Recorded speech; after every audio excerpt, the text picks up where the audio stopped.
Good evening. This is Chantaye McLaughlin, and Shaka is going to be joining us soon. Shaka Sankofa. Tonight we have on a special guest, Miss Eartha Harris. She is running for City Council in Baltimore, Maryland. And beyond that, this woman is phenomenal. The work that she's done through the years around the Million Man March, as well as her actually standing for public policy change in the area instead of just being out here rah-rahing and protesting without any solutions. This woman is going to bring it to us tonight. Let me see if I can get her to come on in. Miss Eartha, can you turn your camera on? We can hear you. Can you hear me? Yes, ma'am. I can hear you. I just can't see you. Oh, you know, I'm wait a about minute, let me to, get when I into some start hearing light now. voices and no faces. Let me see if I can fix this audio. Hold 1 second. Yes, ma'am. I think I came in and hit the wrong audio setting. Video setting. So let me get back in. Phone does not. You got it?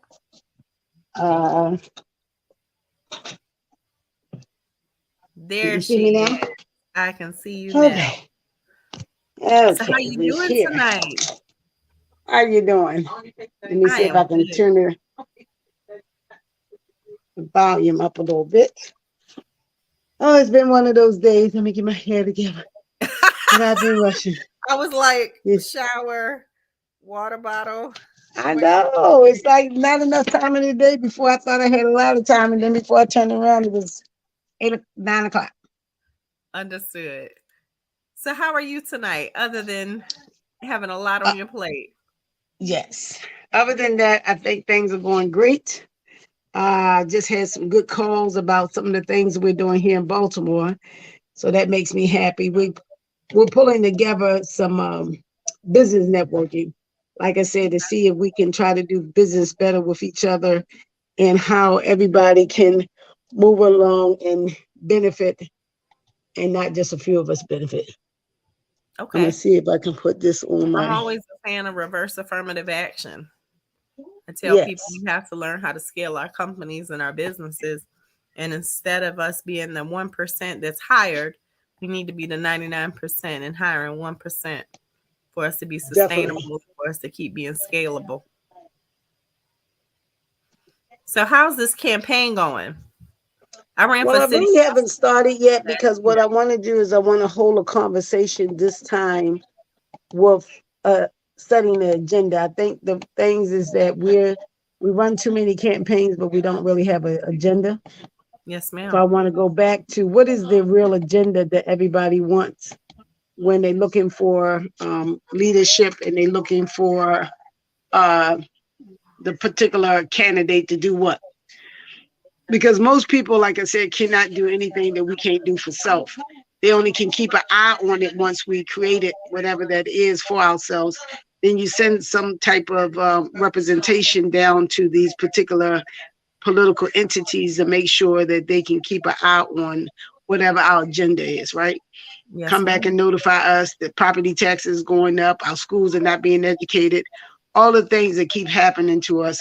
We can really help the person that's in that position because they'll make that person run around with their neck chopped off, and before you know it, you don't get anything accomplished. Just trying I to get one agree. thing accomplished. I So right agree. now, I want to focus on, like you said, creating the agenda, and just like you guys are doing, find people that already have an agenda, and maybe utilize that opportunity to strengthen those agendas, and not recreate a wheel because it's already turning. I have Shaka on the other line. He's logging in. One second, Okay. Mister. I was trying to log in on my computer. Let me see if it may work better on my computer than on my daughter in her um, tablet. Y'all not live yet, are you? Yes, ma'am. We're live. 9 o'clock. We're live while you're fixing your hair. People get to see the real you. I Hold ran one for second. city council in East Point last year, and they Oh, kept did getting you? mad at me because I wanted to do champagne and conversations with the candidate. They're like, "You ain't supposed to do that," or have my birthday party at the cigar bar. I was like, "God knows who I am, so should y'all." Okay, there you go, Shaka. Uh-huh. Okay. Okay, I'm hanging up. So yeah, Miss Eartha, I think it's amazing what you're doing. When I was running, some of the things that I did or said that I wanted to do was impact public policy around, like, I have lived experience with mental health. So a part of my platform was to make sure that all first responders, CNAs, um, and that they were trained in mental health first aid um, hold on, there we go, as well as There you in go. suicide prevention, trauma informed care. And so what it looks like is I didn't win, but where am I going? There we go. I didn't win the election, but what ended up happening is um come this month, and I think it's like next week or the week after, I have to check my calendar. I live in Clayton County, Georgia now, and I'll be working with the first responders to create a video. So the first hour of the video is me sharing my story so that they know how to interact when they come across somebody in psychosis. The second half is me working with the EMSs, the nurses, because in Clayton County, they have a nurse, they have the trainings, they start training kids in high school so that when they graduate, they can go work for the fire department with tuition reimbursement and everything else. But they have one of the only programs in the state of Georgia designed as they've designed it. So the second half of the training, I'll be working with the firemen to identify their stressors, their triggers, their coping skills. And then the third hour, they'll be taking quizzes so that they get 3 continuing education units. So I didn't win, but because I had a platform of what I actually want to see changed in the community, now it's being implemented. Right, right.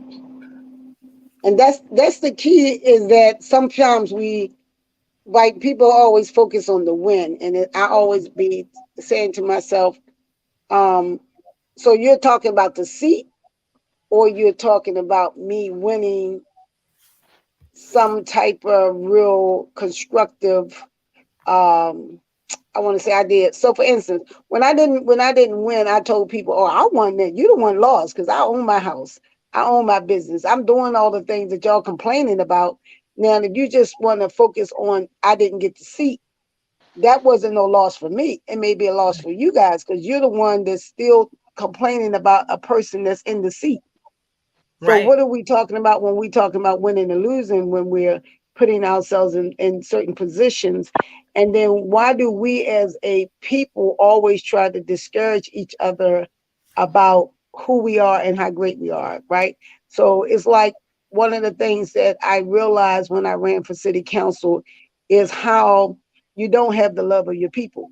You know, it wasn't like they overwhelmingly, oh girl, oh that's wonderful, oh wow, you're running, oh my goodness, you know, it was like, really? Like that wasn't for you. You're gonna run for city council. Like, uh what qualifies you? You know, you mean you're not no scholar, you didn't get no master degree or whatever. You know, their mindsets of what they want you to believe about your own self is because the lack of faith and love we have for each other. So, you But know, I like think, if you're not Oprah, you know, your show on here or our talk show, because we wasn't sanctioned by, you know, no big radio station or no big news station, they'll think this is a podcast. But as soon as you get popular and you get on something big, you the same person that was on this podcast this months ago. But I that's how think, we have to go back to our people. but I think it's not so much, it's not so much personalized, like they don't want to see you succeed, because the first thing that we go to as a culture is our people don't want to see us win. People can only see what they can envision for themselves. And if people have limited sight for themselves, they can't even fathom you saying, I'm gonna run for city council. Like one thing, this white guy actually told me this, and his grandfather was a Ku Klux Klan Grand Wizard. He said nobody wants to be that friend still sitting at the bar. You party every Mm-hmm. Friday, you hang out, and now you on TV and they still sitting at the bar. Same opportunities, same situation, but they have a different perspective Right. of what they can do. And so instead of keeping it as, you know, what you're doing, I wish you the best of luck. I couldn't see myself doing it. They say, "Ooh, girl, you gonna do that? How you gonna do that?" And it'll be the last ones to contribute to your campaign. But as soon as you win, they the first ones there looking for a job. And why would you wait for a job based on someone winning a political position? Because that's why I said what we're demanding from politicians doesn't make no sense. Because I'm not going to wait for somebody to get elected to get a job. I agree. I'm not gonna wait for anything for me to get whatever I want out of life. Mm-hmm. So that's why I said we should base everything around the agenda. First, we should create an agenda, and it doesn't make a difference who run or who don't run. It just makes a difference. Can we get our agenda done, whatever that is, whatever that looks like, and do we have a qualified person that understands how the process works? Because when you get in these offices, they vote, right? So if it's 12 people down there, and I'm one of the 12, you're never going to get what you think you're going to get because we have to vote on whatever we're trying to pass, right? So what you got to do is you got to convince our people to do not divide your communities. Like they might say, what district you live in? 12th district, 6th district? It doesn't matter. We all get together. We ain't got time to divide no lines. Don't tell me that because I live in a district that you're the representative for the first, he's a representative for the 12th, and I'm representative for the ninth. And then we fight among each other. You see what I'm saying? So we Yes. have to be able to say, if you and me and him has the same agenda, when we vote, we get a report card from everybody that's voted. So when we decide who's going to keep the seat, we go by the report card. See, because once you get in office, you're too busy to watch. You don't even know how half of them vote down there. But if we demand a report card, when that person come back out and ask for your vote, you just be like, let me see your report card. Let me see, did Mhm. you vote for the things that we told you to vote for?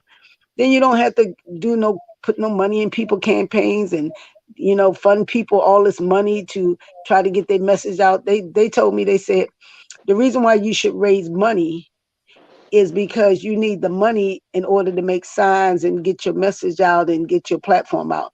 I'm like, what? I thought this was a people platform. Why do I have to convince a bunch of people that already should know what the platform is, what the platform is? You see what I'm saying? So all of this stuff that we doing, we really have to start paying attention, guys, because the political game that they play, say like when they talk about the Democratic Party, Republican Party, Independent Party, if everybody is white, they don't care who wins because their agenda is the same, to save the white race. So that's why they keep us fighting against different parties, because don't care if the white man is a Republican, a Democrat, or independent.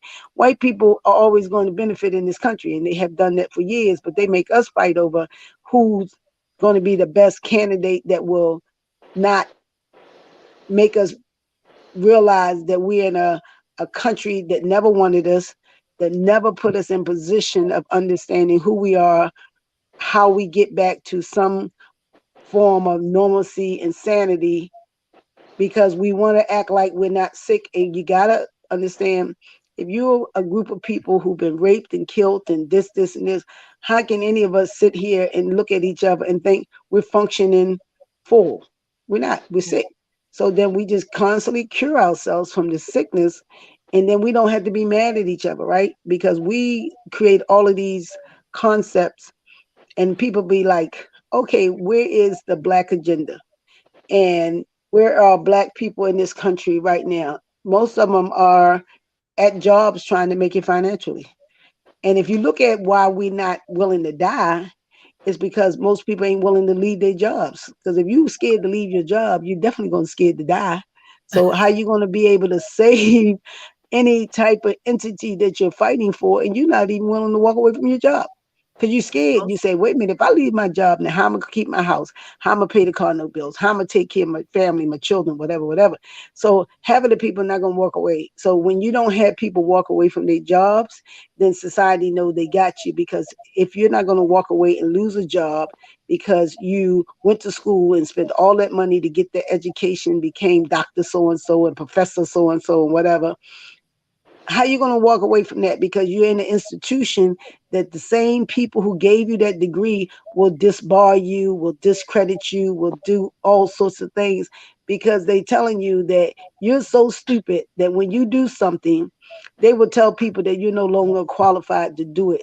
Like they're the ones that hold that education that you memorize, because that's all you go to school is memorize somebody else's thoughts and concept and be able to give it back to them so they can tell you whether you memorize it on the A, B, C, D level, right? So if you memorize it very good, they give you an A. If you don't memorize what they told you, they may give you a C or D.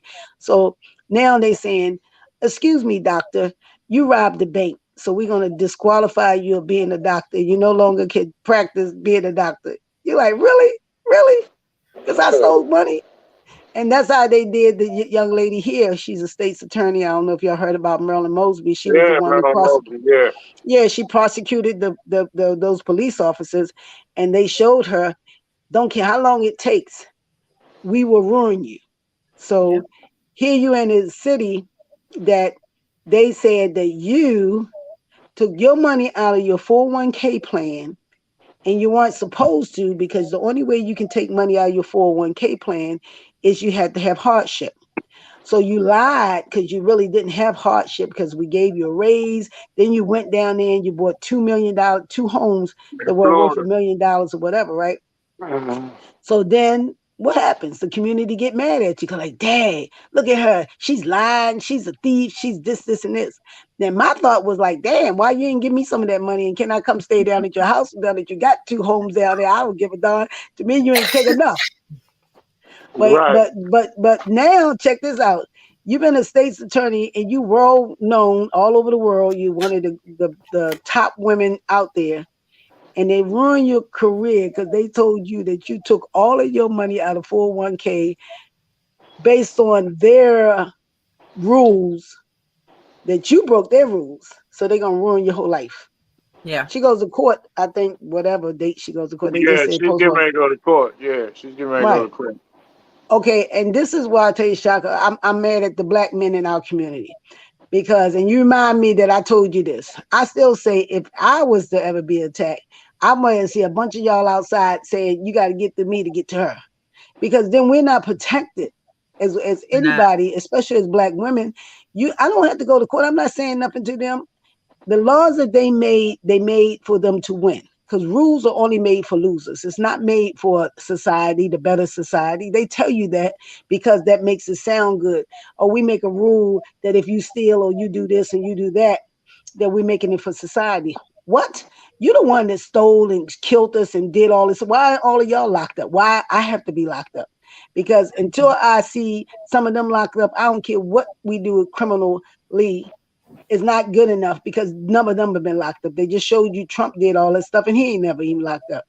So they make rules because they know if you was in your right sense of mind and somebody smacked you, you're gonna knock the hell out of them. You see what I'm saying?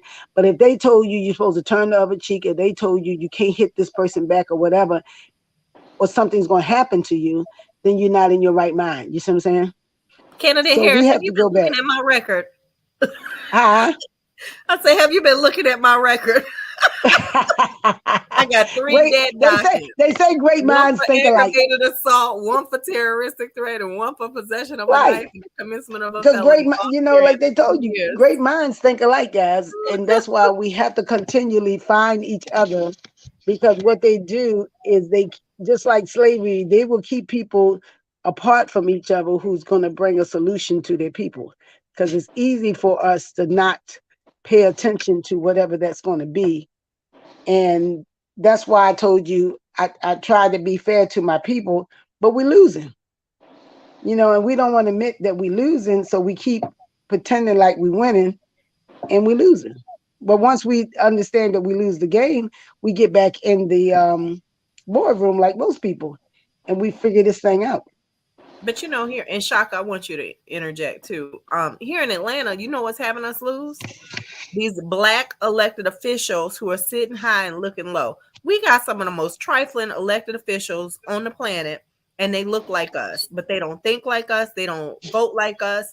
They don't. They like we got a We just did a rally on Monday They for started to Jabril build Robinson, internationally a lot. I saw and it in the background. Jabril, I was like, he he actually was. Hold on one second.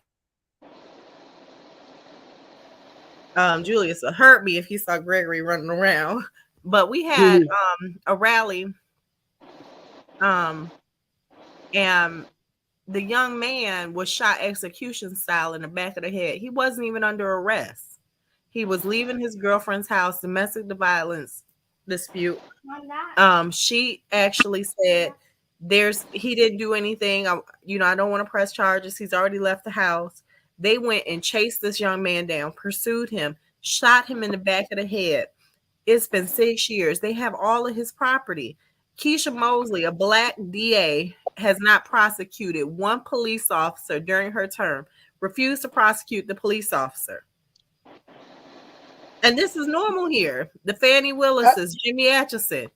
She wouldn't go after all these rappers. She needs to go after Jimmy Atchison. She needs to clear up my dead docketed charges, because I've had 7 organizations look into why I got a false indictment with no victim, and the black DA won't clear up these charges.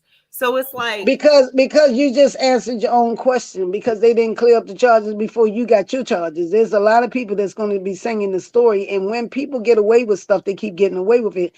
Just like you said, the only reason they did George Floyd is because people knew that the resources and the things they put around it made them have to go. But if you still think about it right now, that's died down.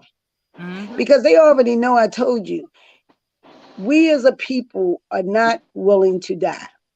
Right. So don't care what we say and how we say it, it's going to keep doing the same thing to us. Because see, the person in their right sense of mind would be like, you shot my friend in the head, I'm going to shoot you in the head.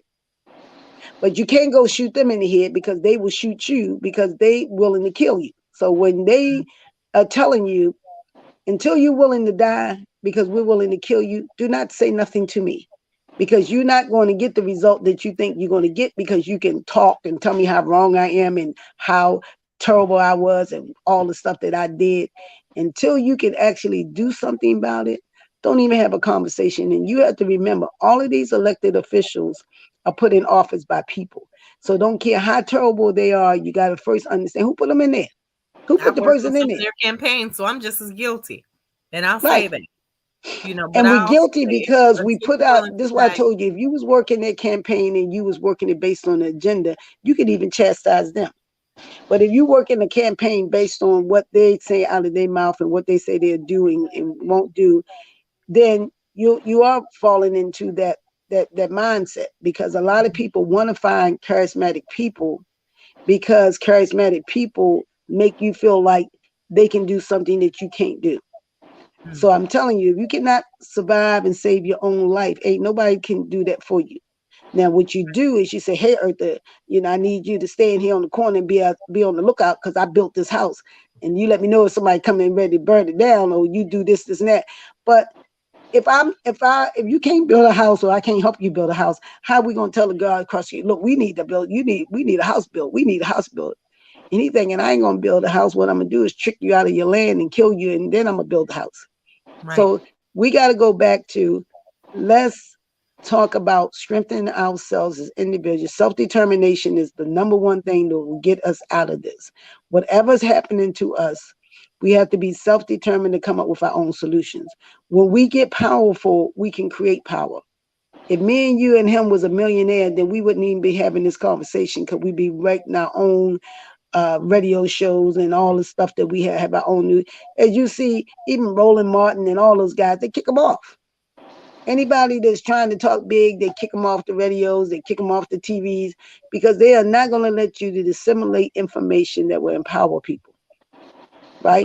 And then they really make sure that you don't build no institution. So every school system, every public school system is a representation of us being weak and not wanting to create our own educational system. And people can go around and use all the excuse in the world about, well, wow, they got the money, they got this. Okay, so you really willing to ruin your child's life based on the fact that you can't create a school for yourself. And they stupid because even Jada Pickett homeschooled her children. All the rich people homeschooling their kids. They ain't even sending them to no institution. So if you want to live like the rich and buy their jewelry and buy their lifestyle and weave your hair up, well, look at some other stuff they doing too, Mhm. creating wealth for their kids. The kids don't never have to go get no resume and say, "Hey, I'm looking for a job." Right. So they teach us the wrong thing about wealth building. Great. Financial literacy. But Mm-hmm. um, but back to what you all were talking about, far as the politicians that look like us that sell us out. This is not what they because you have slave masters and you have not just politicians but gatekeepers. Period. Those who are taken and are paid not royally, but that are paid a significant amount to have a certain amount of privileges to ensure that all other blacks remain in subordinate, deplorable, povertized conditions. Because Black death pays, whether we want to acknowledge it or not.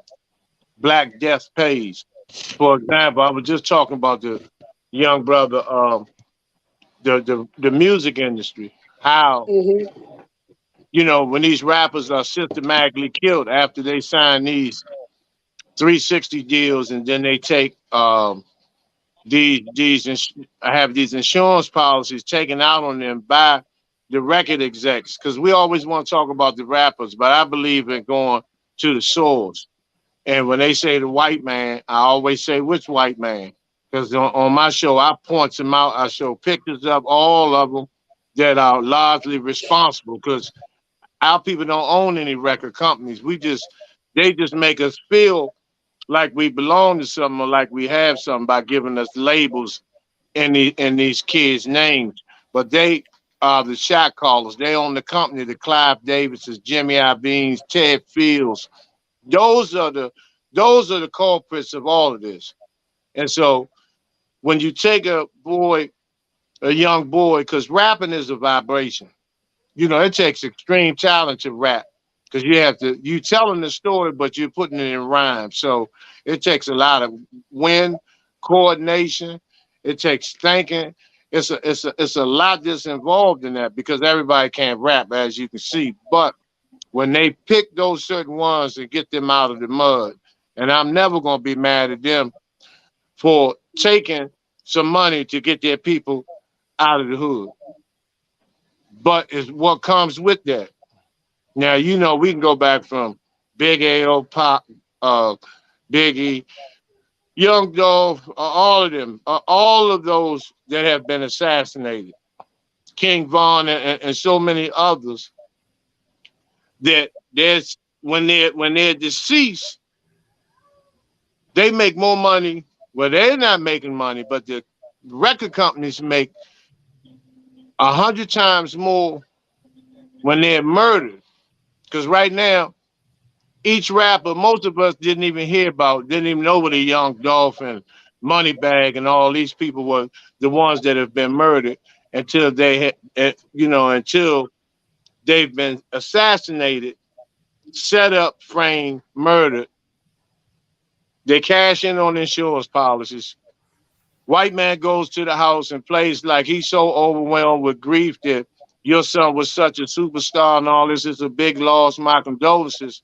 But if you really want to send your condolences, get a family get a mother her son's publishing. Give them the masters. They're not gonna get a master's. Mm-hmm. That's not. But But the publishing because look what happens when they die. Now this boy what's his name Pop Smoke. No. The one that no just died. PNB Oh, Rock Candy. PNB Rock Yeah. PNB Rock. Now he's gonna sell about 5 to 10 million albums within the next 2 weeks. So Where does that money go? Right.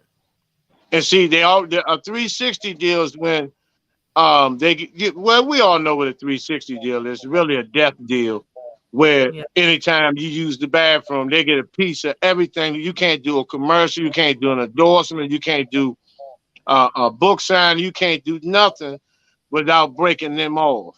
And they give you what they want you to have off your own blood, sweat, and tears. So um But this but black. but this is where I tell you guys we still gotta go to the source, right? I went to Africa, right? And like you said, art is a certain vibration, whatever. In Africa, they watch you from when you a baby. A baby. They can tell a genius from a baby. And they create a whole institution around it. So what you're talking about is not where we should start, because that's where we should stop. Now, what you need to do is build institutions, entertainment institutions, that we cultivate our own artists and we give our artists all that you're talking about because we institutional build. The reason why these rappers are in the situation that they in is just of all those people that you name that has an institution in which they can have a channel distribution. Because remember, just like I told you, how you got a politician in office is tied to people. How these rappers make all that money is tied to people. So if they can get people to buy stuff, especially us black and white people buying that, it's because you did not create the channel of distribution. So if you create the channel distribution, which is again creating an institution, just like Amazon. Amazon found a way out that everybody wanted to sit at home and push a button and order their things. Nobody wasn't paying attention to, yeah, that convenience and whatever is not building anything for you, is building again that system.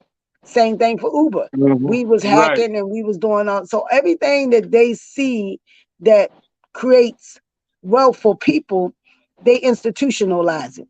So let's go back to square one. When that kid is, before that kid is even born, before we even give birth, we got to have a man and womanhood training. Because just like people want to argue about whether somebody's a certain type of gender, whether they say gay, lesbian, whatever, it doesn't matter. Because you can tell me a rose is called orange and an orange is called a rose, but it still has the same functions that it has the function. When you touch it, the thorn's going to whatever. And when you eat the orange, it's Mhm. going to be tasting like whatever. So we argue because they keep us in this crazy mindset, right? So what is the purpose of reproduction? I don't care if you're gay, not gay, or whatever, that we're going to use in our village, in our institutional building that's supposed to be benefit for us, right? Because if you two men want to get together and we have this big old farm and ain't nobody producing, nobody to work this farm, then you can be gay all day long. But right now, we need some human beings to come out of somebody to make this thing keep ticking. Yeah, So yeah. that's why they want you to argue that point, because they want to keep us in that crazy mindset. So now we say we identify first who's the we.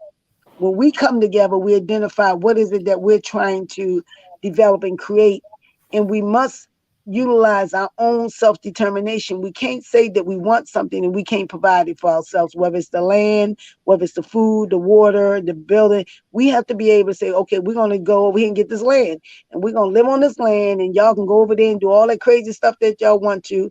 The next movie that's coming out is a movie where they show you that they attack Wakanda. Because remember, Wakanda was showing what would happen if black people were never enslaved, if nothing would have never happened to us. This is how we will be living. We will be geniuses solving all these problems. Now, the second movie is coming out. I just saw the previews. They show how they found out about us and they started to attack us. You see what I'm saying? Even the Warrior King movie that they showing the ladies getting ready to kill them people because they attack us. So now we institutional build, but we institutional build with understanding that we're going to be attacked. Back in the day, they was building forts because they knew they was going to be attacked. That's why you see the old movies, they build forts around them because they know somebody's going to try to come get them, take over their kingdom or whatever. So we got Right. to be like, okay, when we build this stuff, what army, what things are we putting in place so when we be attacked by our enemy, we more likely can kill them than they kill us, right? And then that's how rules of conduct was created, because the village is saying to people, we have a certain rule of conduct here in this village, how we keep ourselves strong. Like I said, you can be gay all you want to, but you better go over there and have some babies by that woman, and so on. And they created their own rules because they was trying to survive. And so we create our own rules because we're trying to be in the survival mode. And they pass down generation on generational of wealth until they was attacked and taken over. So when people are attacked and taken over, they lose what? Their culture, they lose their power, they lose everything. So you somewhere in somebody else's village, and they treat you like you the dog because you're not in your village, you're in their village, right? So that's where we have to have our mindset of understanding that we totally have to go out and say, what is what we're trying to do, totally be self-deficient on that, totally to understand that now it's going to be the government attack you. They spray something in the air, make sure we got COVID, make sure we got the monkey flu, whatever they trying to do to us, they're going to constantly try to kill us because they know that the only way that they're going to win is they got to come up with rules that will stop you from winning.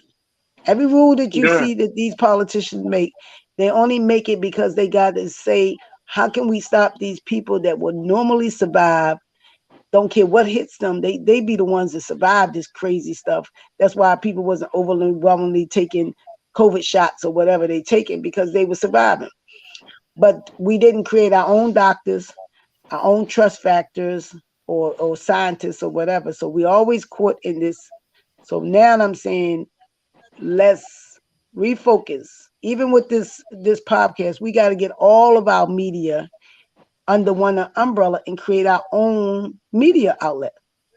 Don't tell me you don't know. So if you don't know, you're not listening to the Titan It Radio show. They're not listening to your Yard Stream show. You're not listening to this, like listening, because you want to turn on TV and they're gonna talk about the weather and Trump and these stars all day long, and you're gonna miss the information that you should know about, which is how to survive. The Yeah. information we have to provide to our people is about survival. So this show Absolutely. is actually on. That's why it's in the corner. Our Black Media, which is a Hmm. network. So it's a bunch of different shows. There's the Rabble that's before this one. Two therapists and a mic. From prison to from the pulpit to what's the name of that show? From the pulpit. It's a bunch of shows though. The Right. Watchdog. It's black. Um, not entertainment, but information all day, 24 hours a day. And And that's why we said we got to make it more impactful, because this is why I tell you, I'm not criticizing, I'm just telling y'all the truth. I didn't even know y'all exist. You didn't know I exist. So that mhm. means we got to do a better job. So if Oh, media I knew is you not, existed. oh, I you knew know I you exist. existed. You know But we that. got to do, did you know I had a radio show too? Yeah, because you Okay. remember when we did the Stop the Mandate rally down at Freedom Plaza, and you was down there. You was doing a radio show in the building over there at the Oh, okay. hotel. Okay. So that's why we gotta be able to pull these together so it'll be like an impact, like we be known like Radio One or we be known like BET. So we have these things, but the reason why it's not as impactful is because we got to get them on that level. And that's why I said if everybody come under one umbrella, we can share information, we can share guests, we can create the movement. I told you October the Right. 16th, this will be our 28th anniversary of the Million Man March. And I tell the brothers all the time, they're not even talking about it. You know why? Because they want y'all to forget that happened. Because if you think about it, that is the only powerful thing that has happened in the last 28 years that everybody physically witnessed with their own eyes. We physically saw it, guys. It's not like they talking about Jesus, they talking about Martin. You wasn't there. We just keep hearing the story, Malcolm X. But why aren't you constantly hearing about a Million Man March? A million plus people showed up. That was just on the mall. Then a trillion people heard about it, the whole world in different countries or whatever.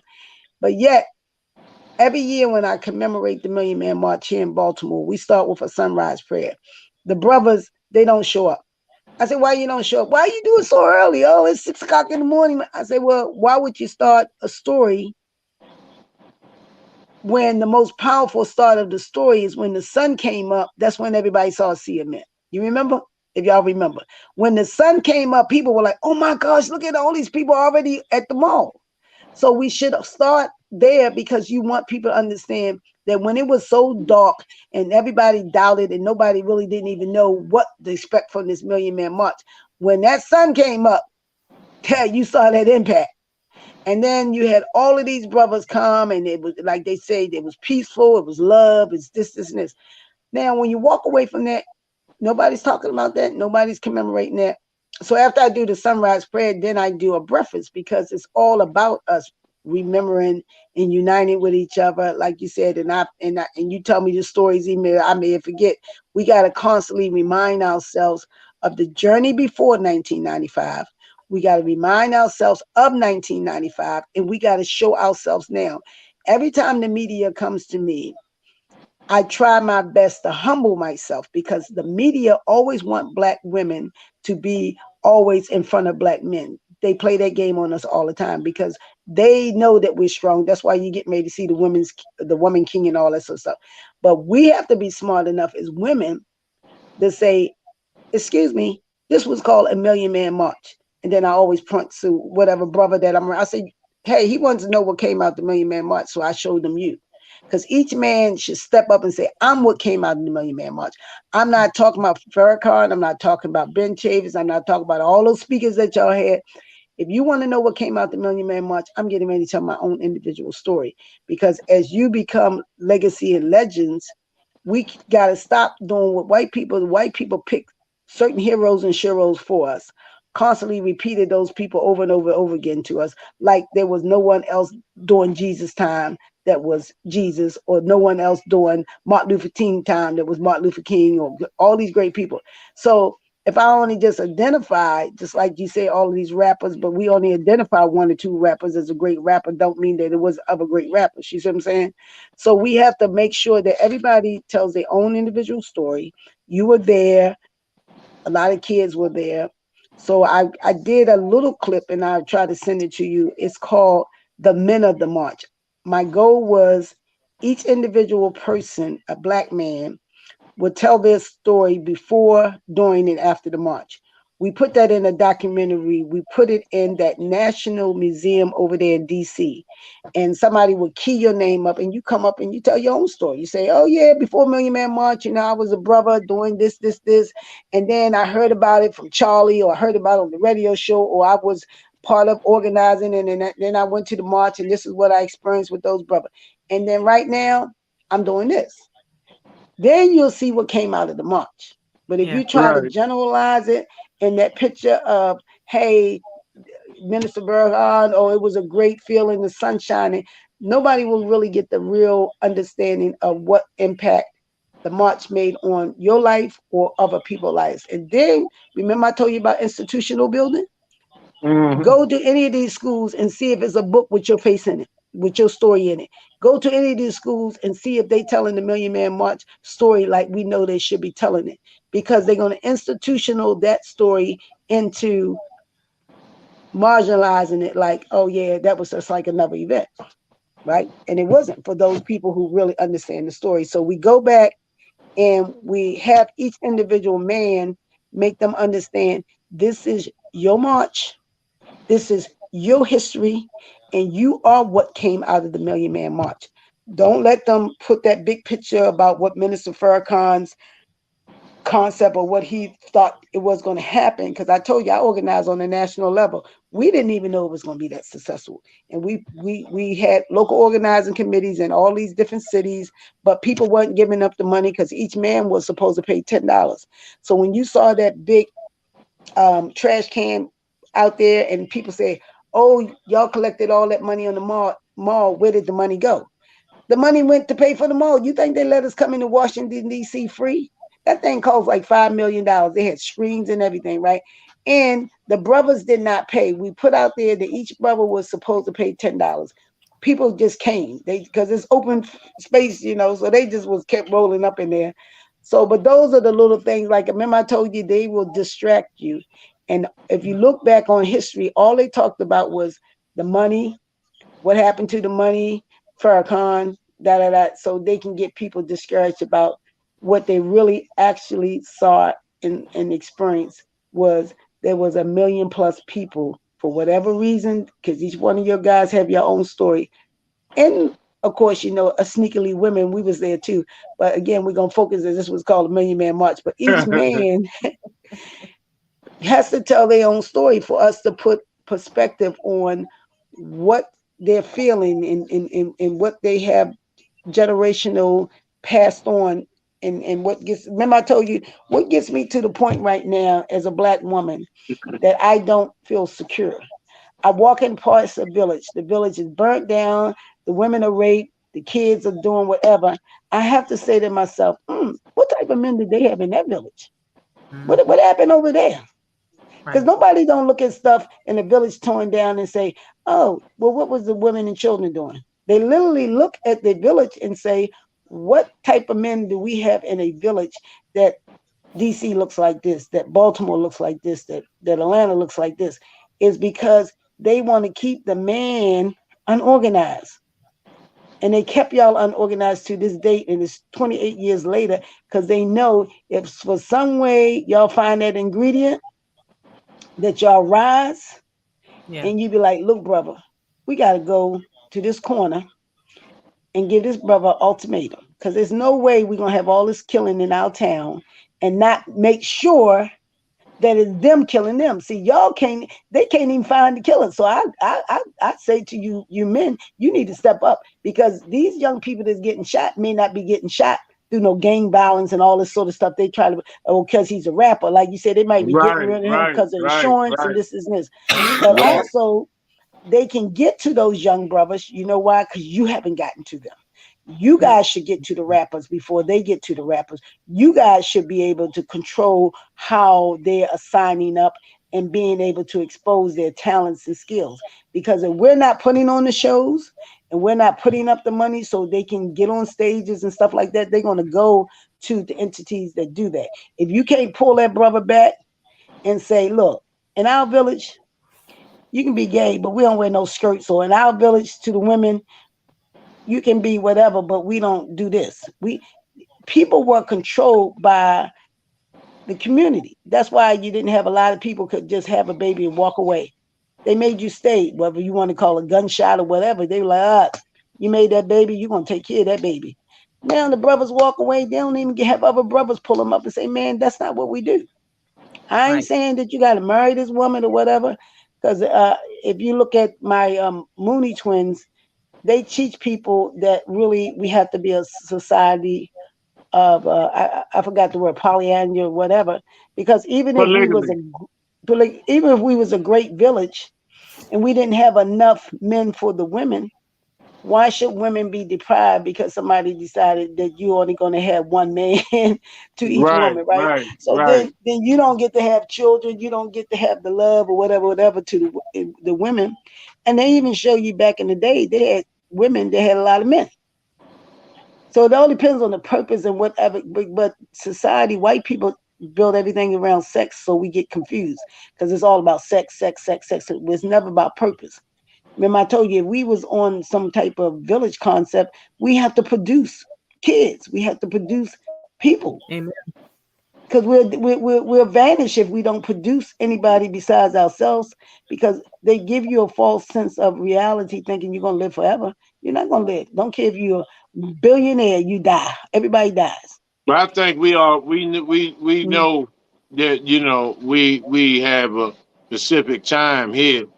It's not us. It's them that think that they're immortal, but and they try to practice immortality through Mm-hmm. science.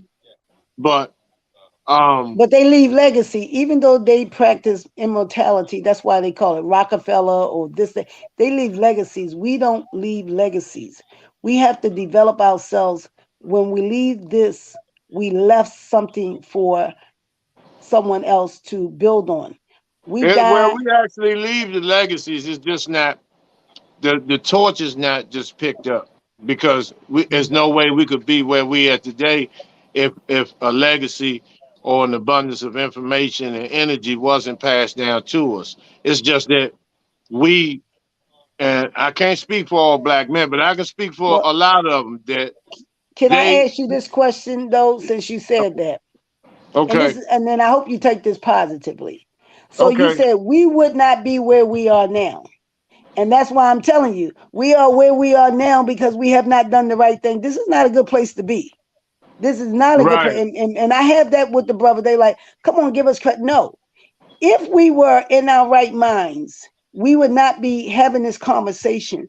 We haven't passed down the legacies. I just told you in 1995, you had a legacy that you still have millions of people who experience, and we're not even talking about it because we have to go back to understanding that some truth is the truth. We got to get back to why aren't we this great people? Why do every time we do something, it's like a struggle and a fight? Why are we talking about killings and why are we talking about the things that's happening to us? Because we don't understand our legacy. Our mm, legacies are fighters. We kill people who try to kill us. That's our legacy. that's And when yeah, we get that in yeah, our mind, we will function different than we function today. The average person, black people, black folks, we're caught in an economic struggle that we will not let go of these jobs.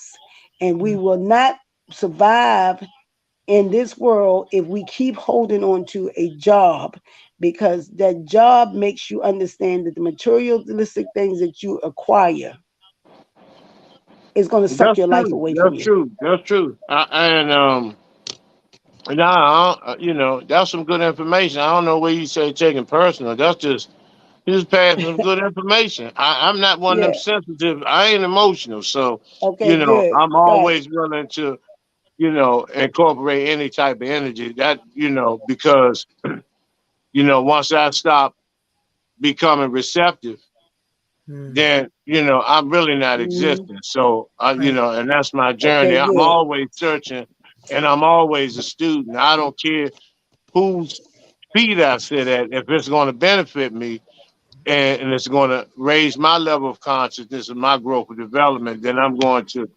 adhere to that.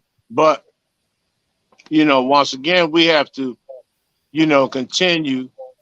Um, what has been, when we say legacy and stuff has been passed down, I'm talking about far as the direction that's been given to us by people that came before us that have lived in the spirit, the spirit of our ancestors that Hmm. um, we've allowed ourselves to be derailed and just and just completely brainwashed and manipulated to where we hate the sight of our own reflections, which are us. And Yes. so we have to detox ourselves because I like I said on my show that a lot of people that proclaim to be leaders, in order to lead, like you were saying, we have to clean ourselves up first before we can Hmm. go out and even make any suggestions to anybody and give anybody any type of direction. And we have to stand and remain and stand on these foundations. Unfortunately, there are, and this is just my opinion based on my experience, it's been more stronger goddesses out here that are standing up than the brothers. And it's not because, everybody's locked up or on drugs or anything. You have a lot of our brothers that are straight cowards that have been that have Stockholm syndrome and that refuse and are terrified, like you said about the job piece.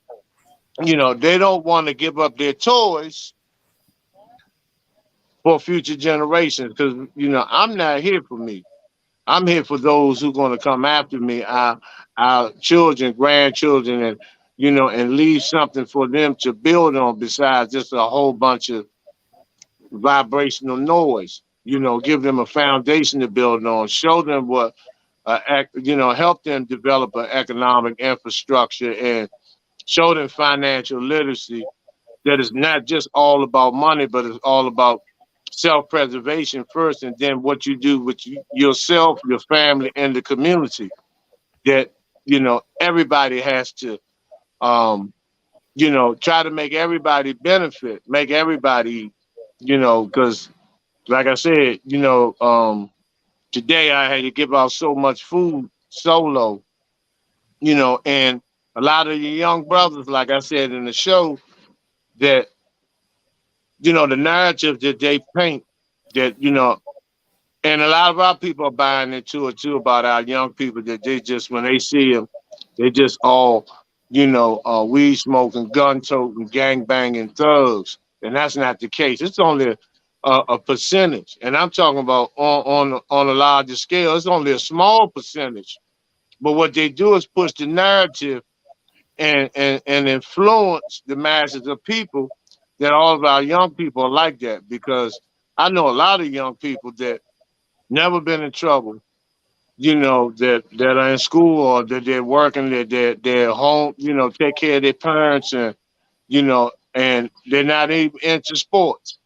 A lot of them are freedom fighters, and out here, and some in my organization, that are pushing towards and understanding and allowing themselves to be instructed on what manhood really consists of. But the media, they don't show, the young brothers that graduate from Harvard. They don't show the young brothers that, that are out here working and driving, mail trucks and stuff like that. Not that, I don't believe in this, the plantation stuff either. I just don't believe in reporting and working all my life to make somebody else a billionaire. Then you give me a gold plated watch and a cake from, the local supermarket, and say I was just a good slave. I'm That's not me, Right. but they've taught our people that this is the way to go, and that's your way to be successful. Because we got a lot of young black brothers, but primarily sisters, that are CEOs. Because it's no secret y'all stronger than us. It's no secret that y'all have carried the load for so long, and y'all have survived so much um uh um economic abuse, and all sorts of being in all sorts of povertized situations, not just uh um financially, but poverty is you can be povertized here as well, you know but um it's a lot of brothers that are doing the right thing. But see, they push this, and a lot of us believe this, that every time we see a young brother with dreads, that we just take on an assumption based on how the media portrays our young people to be, all So killers. And so so I just want to interrupt. So what I'm okay, saying to you, and is that's why I went to you guys and said the most important thing is institutional building, right? Because like you just said, we're learning. So if you're born as a baby and you're placed in an institution that teaches you all that stuff that you just said, one of our solutions that we have to have is we got an institutional build so we can teach. And once we teach, then they grow up with a different mindset because they're not being taught by their oppressor. yeah, So I what understand that. happens, Yeah, you see what I'm saying? Because while we have all of these great people that you're talking about that's doing all these great things, is not affected as a movement because we're not taught a village concept. You see, a village is benefiting from everybody's resources. You're the carpenter, and you're the electrician. You're and this, that's where the great but it's divide comes in at. That's where right, the division comes in at, because they're not instructed with, you're right, with the village concept. And this is right. the thing that I've been implementing in DC, that they have refused to even consider, is re-putting vocational schools, trade schools back into the city to But that's teach. why I said let's not go that route. What I'm telling you, I don't want to go that route no more. One of the things that they showed us with COVID, just like we're on this Zoom call right here, We put it back in there and we say, you go and sit your child down in front of me and I'm going to teach them XYZ. So once we keep coming up with solution, we already know the problem. We're in it. We're in a structure that's never, ever, ever, don't care what we do, what we say, is going to come up with something that you think they're going to come No, up the with. institutions going to belong to us. They're not They going. don't They're belong to not us. going. They don't belong to us. That's why No, I'm that's why saying we that fool no, ourselves. the ones that we create will belong to us. Will be Oh, you talking this about is right, right. The ones that we and create. they'll be developed by us because once Right. again that goes back to the child. You teach this child that this is what's ahead, and you have that village concept.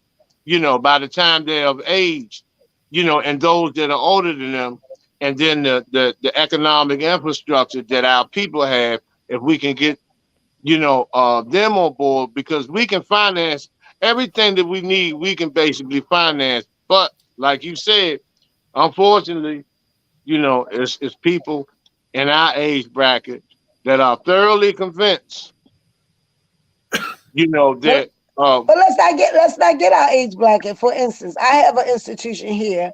They call the Watoto School, right? And I mhm. think you know Brother Inhotep. So what we Yeah, do, we identify them and strengthen what they already have.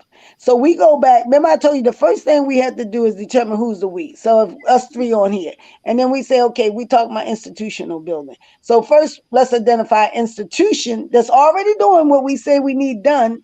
And I know what their problem's going to be. Like most institutional building situations, they don't have the resources to create the impact, to create the movement, right?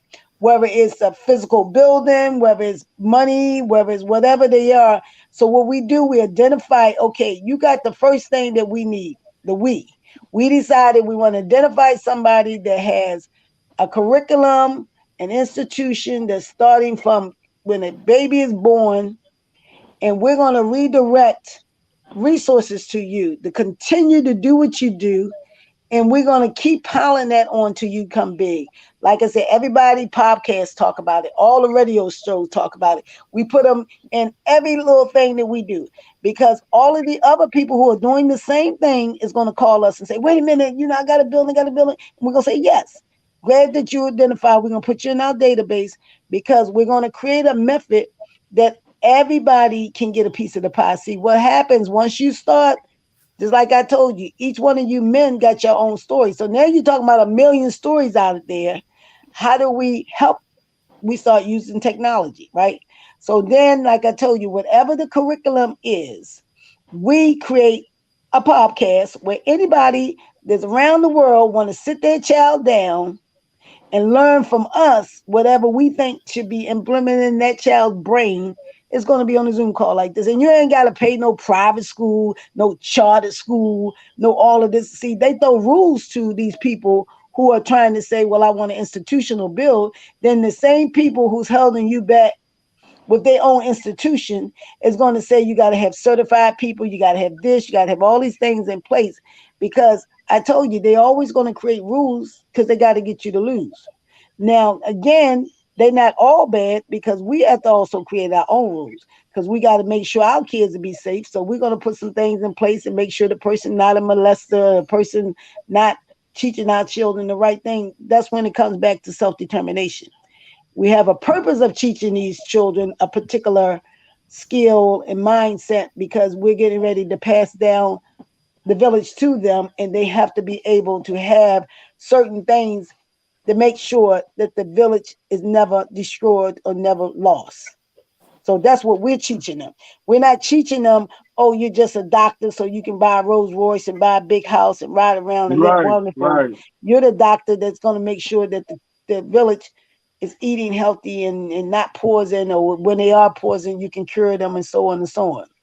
So we create that, and we have plenty of people out here that talk about holistic ways of medicine and stuff like that. But they keep us going to these doctor's appointments because there's not enough people out there that you can go and not pay an arm and leg to if you wanted to go a holistic route. So those are the things that I think we can put in place. So, Well put. Go real ahead. quick, the show is usually an hour. And we've gone over, and Julia said we can go 90 minutes because you are giving so much needed information, and it's a call to action for our Black men.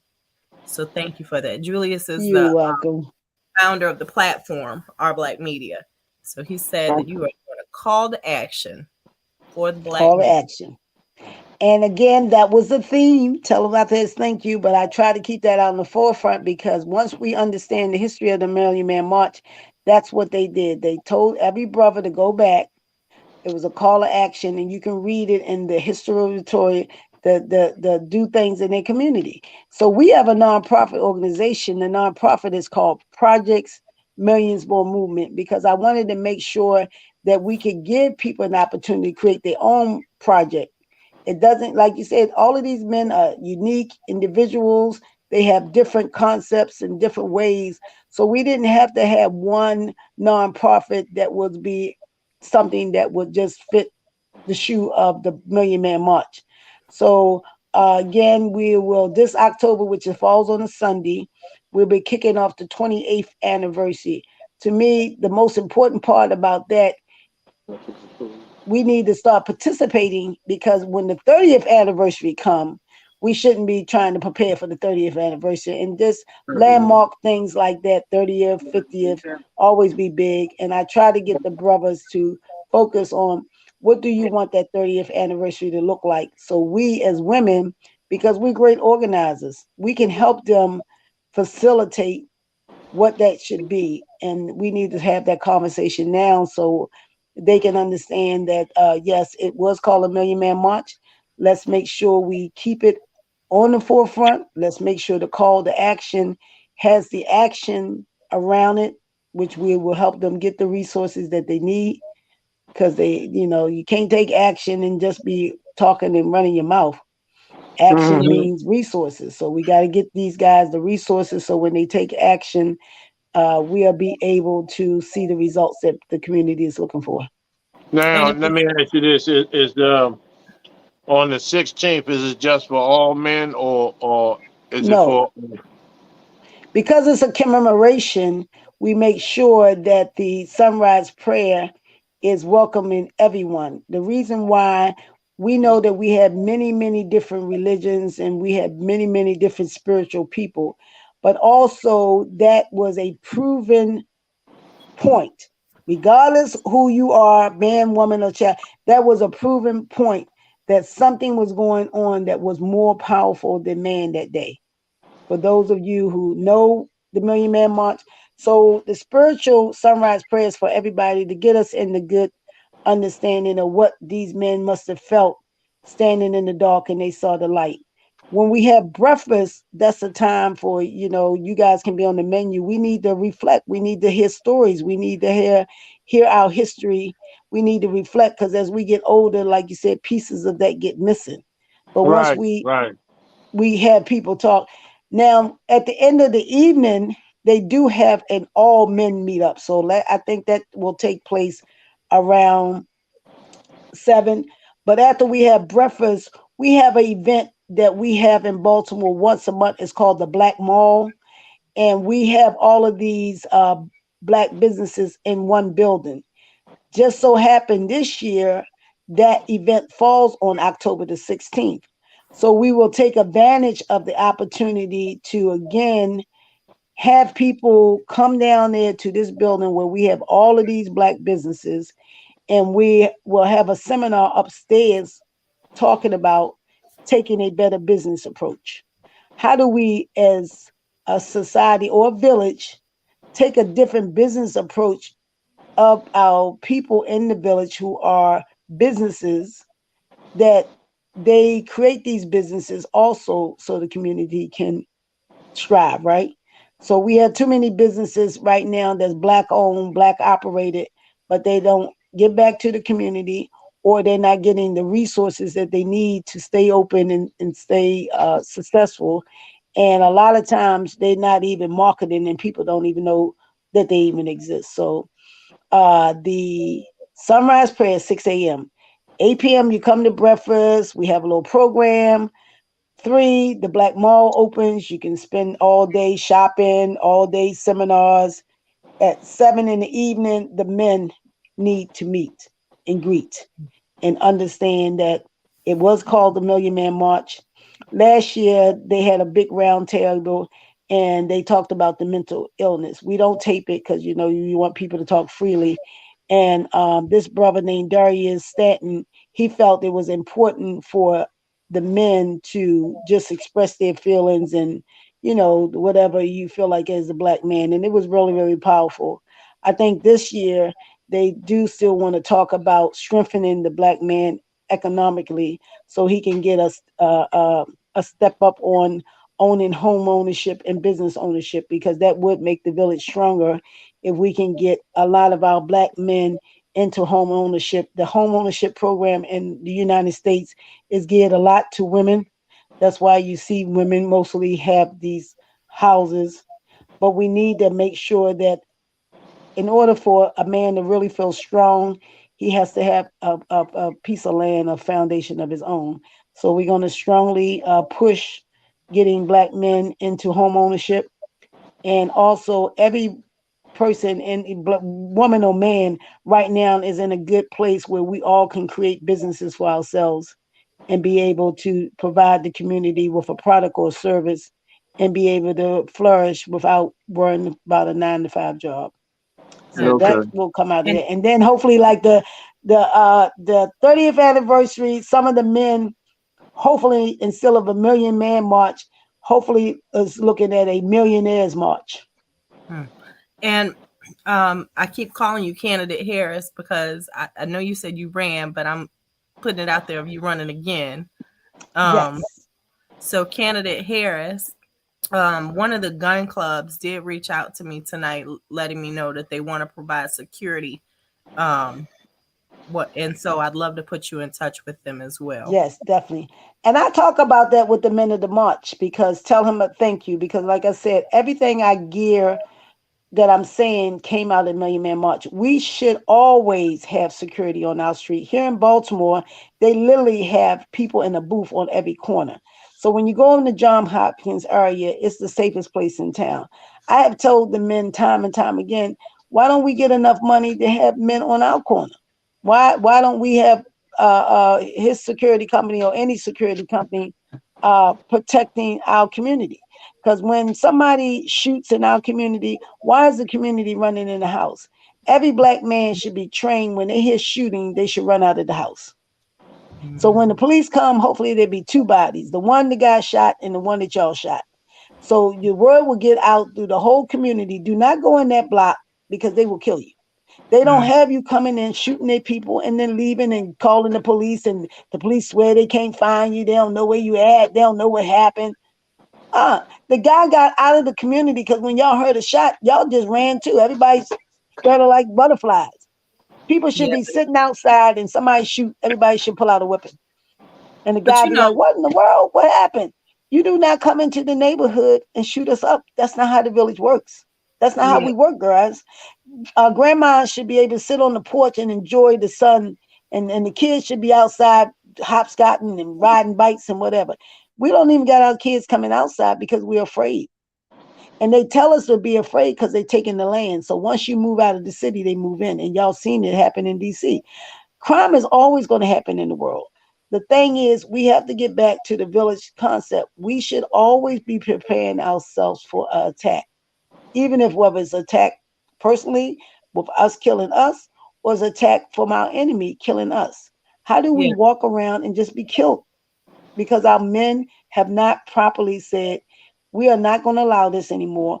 We train our women, men, and children. So when somebody comes into our neighborhood and shoots, we come out. We do not run in the Right. house. but And go ahead. you've mentioned a lot tonight about people being afraid to die, and I think it really comes down to a lot of these people are afraid to live. Until you become liberated, you realize that we all ain't none Mhm. of us getting out of this alive. But what Right. you gonna do with your life? Are you gonna leave the legacy that you worked a 9 to 5 for minimum wage and that's it, or are you gonna stand up for something? It's like we shouldn't. My girlfriend stayed in the house all for a whole year. Ended up in the hospital. She called me from a hospital bed. She said, "Girl, I tell you, if I get out of this hospital, I'm going to run around with you everywhere you go. Because I stayed in the house. I tried not to go out, and I'm in the hospital because they tricking you. So you stop your life because of COVID, and you didn't go nowhere. You didn't do nothing, whatever. Meanwhile, they was making more money than ever. And a lot of people are so, like you say, afraid to live. Then I can't live like that. I'm not going to be stuck in the house because I'm afraid to go out because I'm going to catch COVID. I'm going to find me someone that looks like me, a black person that looks like me, and say, this is how you need to build your immune system up. This is how you need to do this. And if you get COVID, this is what you need to do. And that's what the talk we was having among each other. We were curing each other. We were giving people remedies and stuff like that. So we don't have to be, our water, just the other week, they told us they had E. coli, whatever, in our water. E. I said, coli. right, but check this out. The majority of people wasn't drinking the water anyway. Most people go to the store and buy bottled water, right? Then they say, oh, well, if you wash yourself or whatever. Okay, if it get on your skin, this whole environment is polluted. So it's on your skin every day. So But all of the the stuff difference that is we they were keep talking about, it's going to be monkeypox. It's going to be yeah, some other disease. This country is diseased. It got plenty of disease. They didn't even tell y'all about all the diseases. Now, what we have to do is understand that the immunity system that we had is getting weaker and weaker because we're not going back to doing the things to keep our system strong. Our system is one of the strongest systems. That's why we keep moving on, don't care what comes out of here. But we are weakening our system because we monitor ourselves how they monitor themselves. The stuff that they do to stay alive is we don't have to do the same stuff. But we have to understand that some of the things that we're passing down is replenishing us of what was keeping us alive in all those type of environments. So again, going back to like we gonna create these learning institutions. So again, we teach our kids what to eat, how to exercise, how to sterilize water, how to do all of these sort of stuff so they can live in the environment. These people were traveling all across the country, guys. Some places were burning hot, they learned how to live. Some places was ice cold, they learned how to live. Some places in the desert, they ain't have nothing, but they learned how to live. So the migration of people adapted to how to survive. We are not taught here how to survive. We're taught to get a job. We're taught to get educated. We're taught to go buy a nice house, car. So nobody's saying, oh, the real thing when the baby is born is to say, look, I got to teach you how to stay alive. Don't fall down the steps. Don't eat this poison. Don't do all this sort of stuff that we got. These kids got to make it through life. Still are trying to grow these children up and giving them all these rules and regulations because you want your kid to be smart in school. You want your kid to graduate from college and get the good job, and so that's what we produce so far. But yeah, we can redo it. yeah. I was just gonna when you were talking about the toxicity, I was thinking about the environmental toxins of what they're not talking about with COVID and monkeypox is what are they doing with the testing kits and how they're ending up in our communities. So now the scare is over, but now you're starting to have people that look like us with COVID. And we've been able to make it through the whole whatever it was, the man-made episode, and now people are catching COVID But just are because. they catching COVID? Because remember I told you, they tell you have COVID. Can you prove them wrong because you're using their own testing? We got to create our own doctors because people might have been already sick with COVID and don't even know it because you, as you quote, didn't get tested. The thing is that it's not about COVID. We are living an unhealthy lifestyle because more people are dying from diabetes, high blood pressure, heart disease. So they just throw COVID out there because they like scare tactic methods with us. Anything that can scare us, they get us winded up. But the real health problem is overall mental and physical, because that's why you see our people overweight. They got some guy called me the other day. He checked himself in the psyche ward. So we are psychologically damaged and we have physical damage because we have to go back when we institutionalize and start working on those things so we don't have to rely on that system, because that system, like I said, there's so much stuff that they're not telling us that it'll take us all night to really figure it out. But we know that if we got somebody amongst us that can tell us something that we trust, then those are the people that we have to develop. Whatever those physicians are, or those doctors, or the holistic people, let's find them as we build this, so we can trust them. Somebody told me they killed Dr. Sabi because of what he was trying to educate people with. So they kill people. I told you they would They get do. rid of these people that come to our world. But if we create an institution, that's why they created the institution. They knew that if they created an institution, don't care what happened with them, as long as they can funnel people through the institution, they would always survive. We have to learn the same thing. If they kill you or kill me or kill him, we have the institution that's still going to be teaching whatever we said that we needed our people to learn. And it's not based on a charismatic person or a Barack Obama or Oprah Winfrey or whatever these people, Jay-Z. They keep us in that mindset because they know if something happens to a Michael Jackson or Prince, we just boo-hoo and we feel like, oh, there's never going to be another Michael Jackson. There's never going to be another Prince. So they see how they got us psyched up. But they were okay, but they still was part of that establishment. That's probably why they got killed, because Mike, don't care how talented he was, they got that brother so psyched out that he turned white. Prince But was so talented that he that he, did whatever but he we wanted. don't. But the thing about Prince is, and God rest his soul, they don't talk enough about how he got that girl when she was 11 years old and groomed her to be his wife. So we Right, got to talk about all of that foolishness that takes right, place too. And right.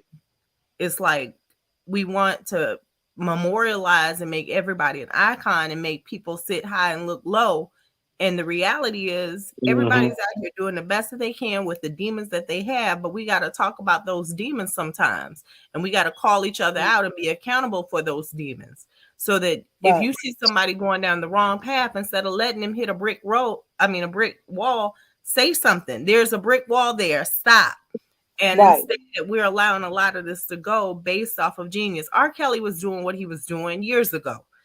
Back when he was popular, just in Chicago, people used to talk about how he would drive past the schools. So now we're here because what? He's crossed over. He's taken on mainstream media. He's able to circumvent a lot of the 360 deals because he can make a forever lasting video and put it on social media and make money off of it based off of the But fact that also, he looked like what about Kelly? What about R. Kelly's life? He was institutionalized because he was raped. He was this. He was that. So, so, Yeah. so you can start at where they want you to start, because they the one telling you the story about a sick man who's also a part of a sick culture. We all are guilty of all of that, because we were people who were stolen, we were raped, we were this, we was that, we did all, and then our family structures and rape. They had a lot of incest in the families, a lot of things were happening in the black family that everybody was hush hush. So they destroy people when they want to destroy people. So they bring you up R. Kelly when he gets old or whatever, probably want to take right, his money and his records, because they knew he was that way back. But like you right, said, remember I told you just how we get people in office, how we get rappers. There's always going to be people tied to those people who you see on that level. So all those people on that level who made Michael Jackson, Prince, R. Kelly, Jay-Z, Beyonce, or whatever, those are the people who's making those people. Don't care what we say about it, but it's people making those people on that level.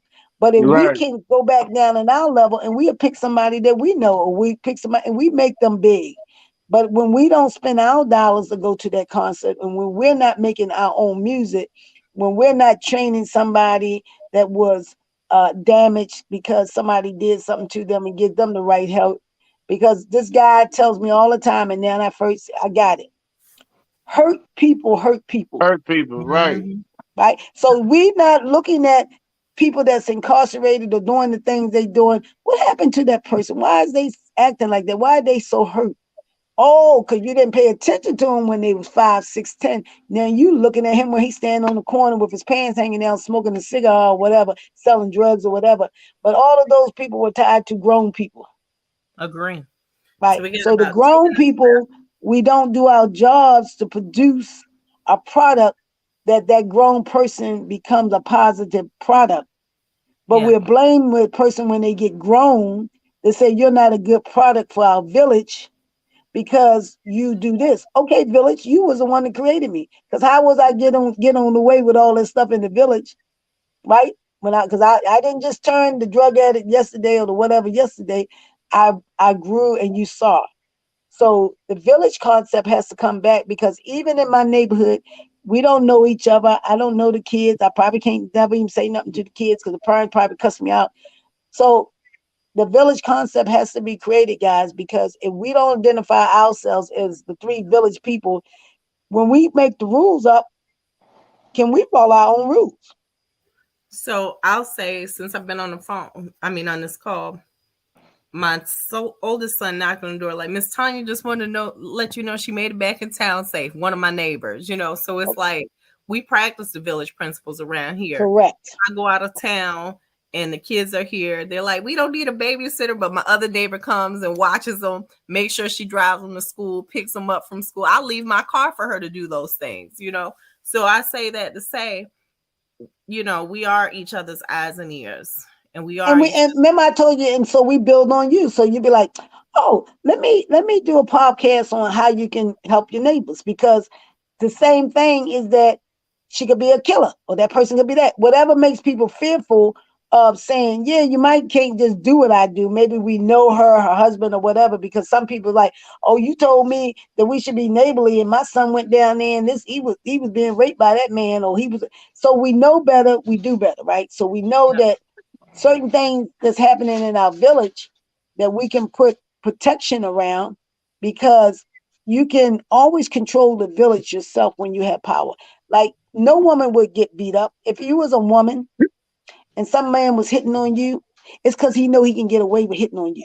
So when I hear abuse stories, because I was shocked, guys. I mean, because my mother had 10 kids, I had 4 brothers. When I even grew up older as a like maybe my 1920, people would come to me like, we ain't deal with you. The twins would do with XYZ. So I didn't know my brothers had that effect on guys. Now I'm in college, I have girlfriends that's been beaten. I was like, how did that guy hit you like that? What happened? And then Yeah, and then she goes, but keep going back and forth to him stupid. because he ain't got nobody that would come up and whip his behind. Because Hmm. if that guy knew that he could not hit on that girl, and somebody would have showed up and did something to him, you wouldn't have men beating on women. Look at I can Shaka. tell that for the fact. I told Shaka, if you've ever watched Scandal, I'm like, Shaka's my hook. Because they say I'm Yes. Olivia Pope. They be like, she be fixing things behind the scenes. But Yeah, Shaka's that's that. I don't tolerate that. Period. I just don't have no concept of um a man getting physical with a woman. I have no understanding of it, and I don't want Hmm. no understanding of it. Right. And just like Eartha was saying back in the day, if the neighbors was getting beat, and she went and got her brothers, they was coming to bring correction to your ass, you know, Yes. straight up, no second chances, no warnings. You got your warning when you came in the house and started dating. That was it right there. So once that phone call is made, that's that. yeah. I was And then dating men can teach men to walk away. I have had friends, male friends of mine, that I literally say, look, man, come to my house, lay on the floor. Because society, it doesn't work like that. She's gonna call the police, they're gonna drag your little ass out there, they're gonna do this, Mhm. that. So I'm educating him on the system. See, I don't know, I ain't telling you whether she right or wrong, but I'm telling you, as a black man, walk away. yeah. Yep. Because the system just Yep. want one little reason that they can come and, like you said, shoot you in the back of the head or throw you up against the wall because she initiated. Now she mad, but you initiated because they know you didn't call your brothers, you didn't call the guy next door, you called the police. Why are you calling the police? I even told the lady that one time. I said, why are you calling the police? Well, he need to get the hell out, blah blah blah. Okay, well, let me call the brothers and I'll get him out. But she called the police anyway. You see what I'm saying? So those are the type of things that we have to be in the village concept, because The brother, like you said, men are emotional too. You got to get them away before they don't think first. So then, but this is the crazy part. After I did all that, they got married and everything. But that's a whole nother story. But Dang. but they got help because they went to counseling. We got a council of elders here. We had people come in front of us, and we tried to help each other. So we brought them in and worked out their problems and this, that, and the other, because we have a council of elders here in Baltimore that we had people come and we work out conflicts resolutions, because we don't believe in going to the police. They're not going to solve our problems. They make it I worse. don't. I've Yeah. called the police on someone before. I'm guilty of it. He threatened to murder me, pulled out a gun, called me every kind of bitch there was, told me that I was on Facebook too much.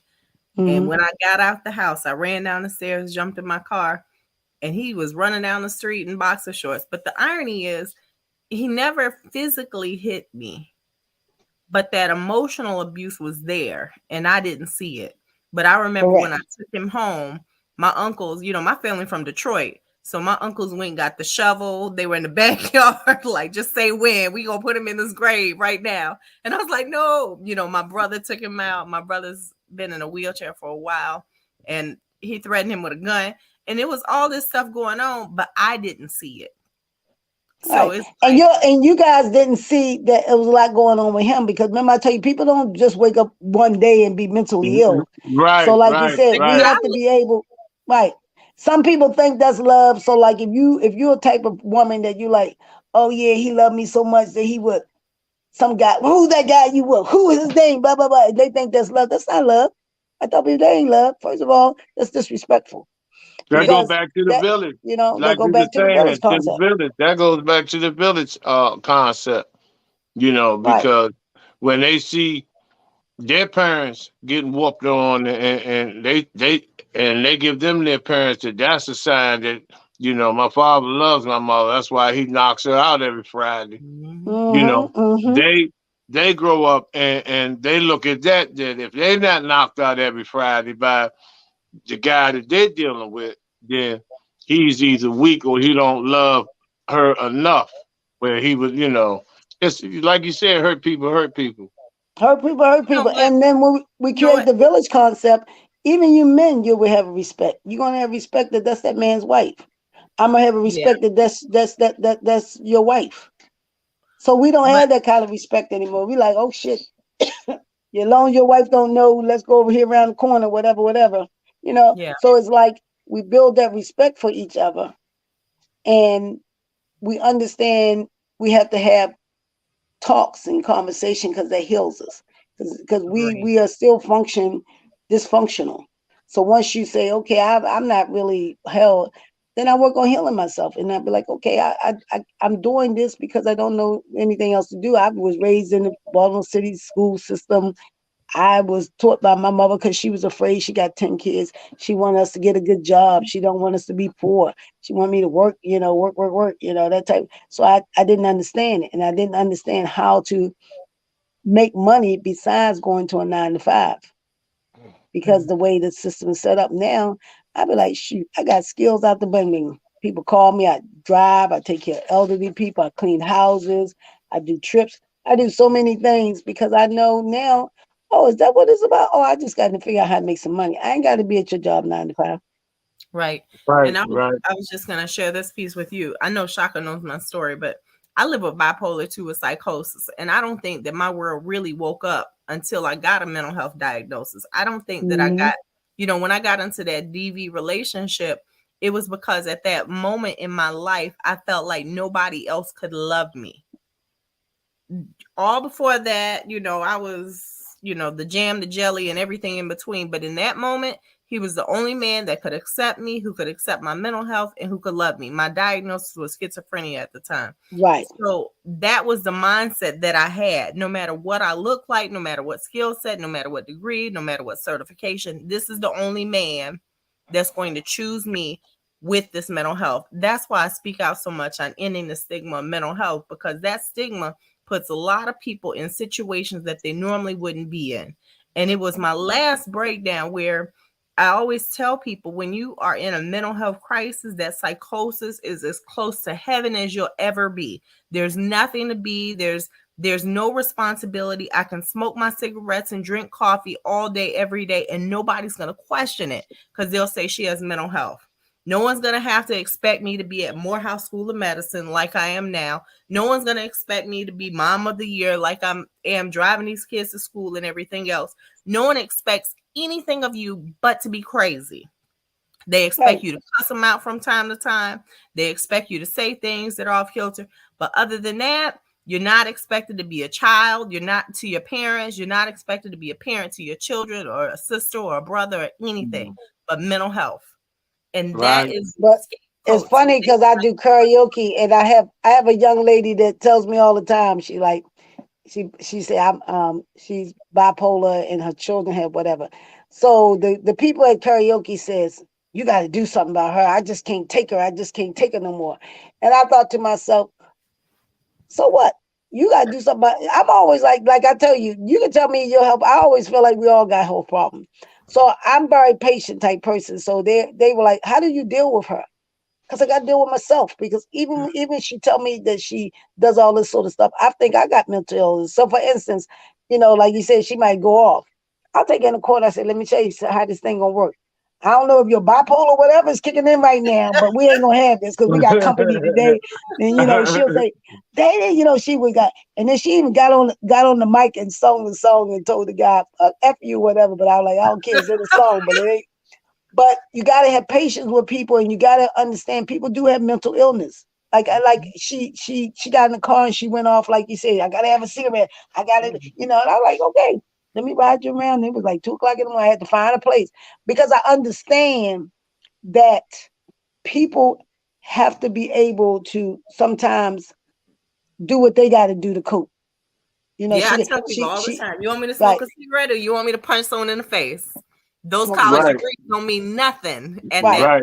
point. Right. Right. Right. So you got to be patient with people, and you got to remind yourself that you're going through something, and the person you're with is going through something. Stop thinking that the person that you're going through is more crazier than you. Because me and her go back, I said, well, shit, I'm crazy too. Would you want to be crazy? We both be crazy together. Yeah, she like, but you just don't understand. I said, I don't. That's why I'm talking to you. I don't understand. But you go ahead and we'll try to, because those are the kind of conversations I don't understand. But what I do understand is that we got to get past this. Because if we don't get past this, they already set us up to ruin each other. She got two boys, and both of them have, I think I'm gonna say ADD or whatever she said they have. But I go get them, and she's like, well, they gonna do this and they gonna do whatever, because her kids are what I consider like they might be 13 or whatever, but they have a mindset like a 7, 8-year-old. But I can deal with them because I'd be like, they're like, let's ice cream. I'm like, okay, well, sit still, or let's get the trash out first. Remember, I'm gonna get you some ice cream if you help me with the trash, that type. So I try to be like, I don't be like, man, you're too big to be acting like that. You too whatever, I'm like, okay, this is what we're gonna do. First, we're gonna take out this trash. And then we're gonna get some ice cream. If you don't take out the trash, then you don't get nice, because I know the ice cream is what my holding point on them. And then they think, okay, we finished. Can we go get the ice cream? Yes, and put them in the car and go get the ice cream. So that's why I tell you, everybody got mental illness. But when we have a village, the people who work with children should work with children. That's what I still say. We don't be in positions. If you're not a people person, then don't be with people. Like I told the people, leave her alone. I got her. Because I'm a people person, right? So I'm like, I got her. I take her home every night. They're like, why you got to take her home every night? But I said, because I feel like this is the only outlet. She wants to come to karaoke. She sings well. She need an outlet. So I pick her up and take her there and take her back home. That's a little I can do if I got the car. You know what I'm saying? I got the car. Yeah. So why we don't have a village car? Why the car is not just for me to have a car that I can just get myself to karaoke and get home. The car is a village car. You need a ride? You need a ride? Okay, we got a car. Maybe you give me the gas and I got the car. So that's why I said we're going to redo this thing again, because we got to really get focused, guys, on how do we not just play to play, but this time we play to win. So we get everything that we got, we make it bigger. Like you said, we're going to create a media platform. We're going to have this show. We're going to have Tight Knit show. We're going to have radios. But so now when people say, oh, So we can, just like they do, we can turn to all these different channels because these people are delivering the information that we need to strengthen ourselves to get the results that we're looking for.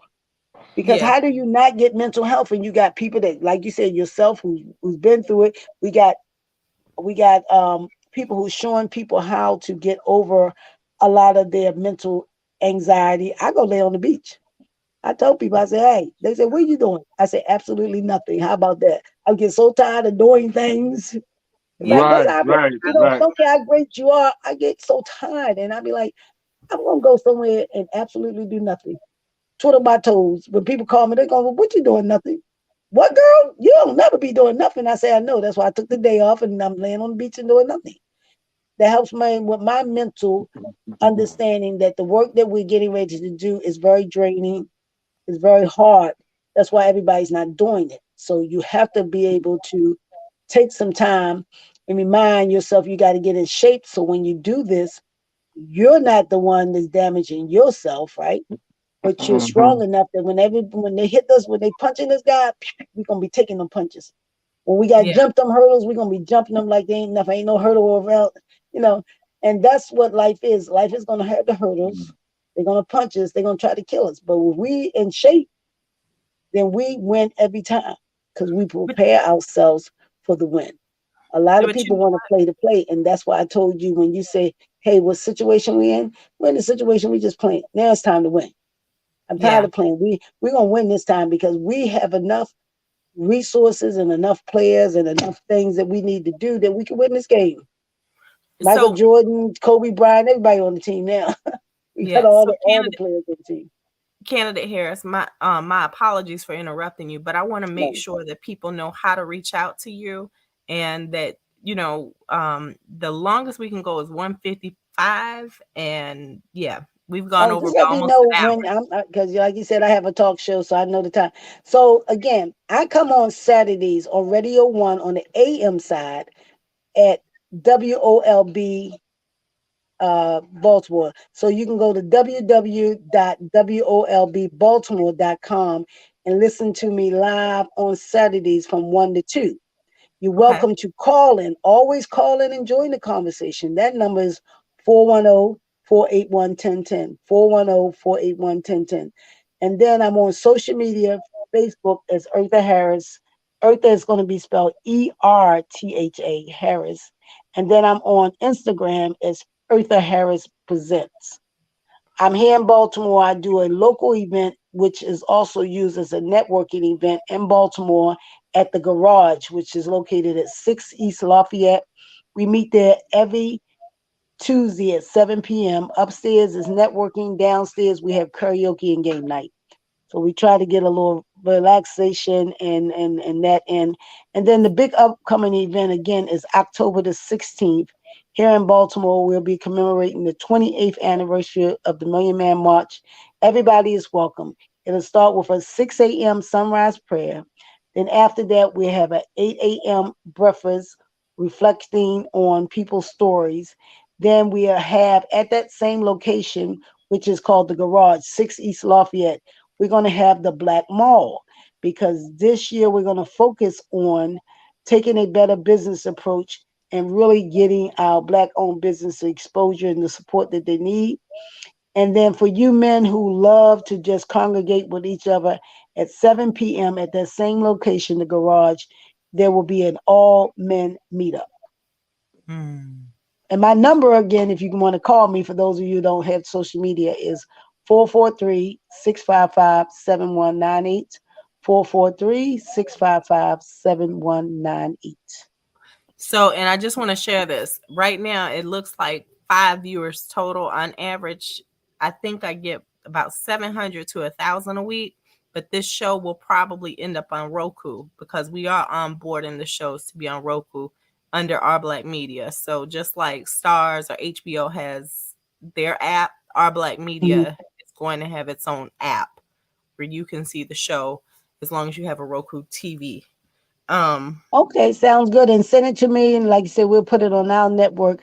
We also have a uh what you call it, a app on your phone. It's called IBA, Indigenous Business Association. And you can download this app, and this app will also send push notifications. So I'll be talking to you guys more so we can put all of this in the network and make sure that people can also use this as a way to create the solutions and opportunities that they're looking for. Okay, great. Shaka, do you have any parting words? You're muted, Shaka. We can't hear you. Take yourself off mute. No, I enjoyed every minute of it, and I still got to go on another show. I'm just gonna be on there for about maybe 20 minutes with brother Dwayne Hendricks Hill from down in Atlanta. You know who I'm talking. You know who I'm talking about, Chantaye? Yeah, I heard of that name before. I do. Yeah. Dwayne actually did my documentary for me. It hasn't been released yet, but he came and we videotaped for several hours. But he's doing my documentary. He also did the Wayne Williams documentary. That was on the ID channel. And so, well, I need his contact information because we need to do a documentary too. Yeah, I'll give it to you. He'll matter of fact, I'll see can he come up next month. And yes. Yeah, he's excellent filmmaker. He's as well as he's excellent. Because I'll send you, remind me, I'm gonna send both of you guys. I'll send you the I made a trailer. I just never did finish it. And I'll send him the trailer, see if he can add to it or just finish it up for. I made a trailer. The trailer is called The Men of the March, Before, During, and After. So I'll send that to you so you can kind of get a drift of where I wanted to go with this whole story about men telling their stories and putting it in some documentary where people can always go to an archive and hear millions of stories of the Millionaire March. Okay. Yeah. He's been amazing. He did an amazing job. I've only seen the rough edit, like it isn't edited yet. And the background story is I was incarcerated and I delivered triplets, and because I live with mental health, they said I had one, and really the jail's for trafficking babies. So I've taken that on as part of my cause of being here on this planet. But he documented it very well. And so I recommend him to anybody. Great brother. Good. We need it. All those things. So this has been Unjust. Yes. Woo, woo, woo. Very appreciate hour, but it was needed and great dialogue. And you can come on anytime that you want. You are always welcome here. And just thank you for the information you provided, the energy, the love of community, the fellowship, and just everything. We appreciate you. I appreciate you too, guys. Appreciate you. Thank you. Shaka, all right. Anything else?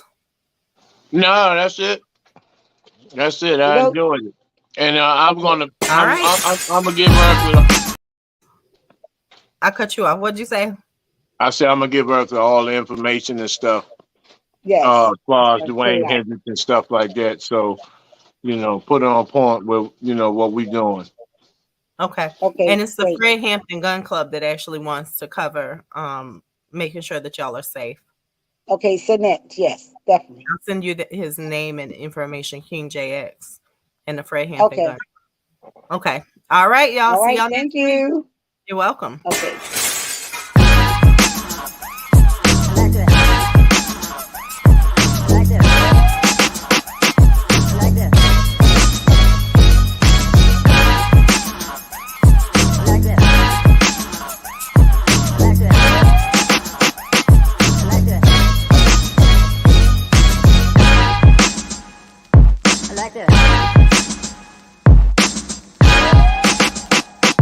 Like this.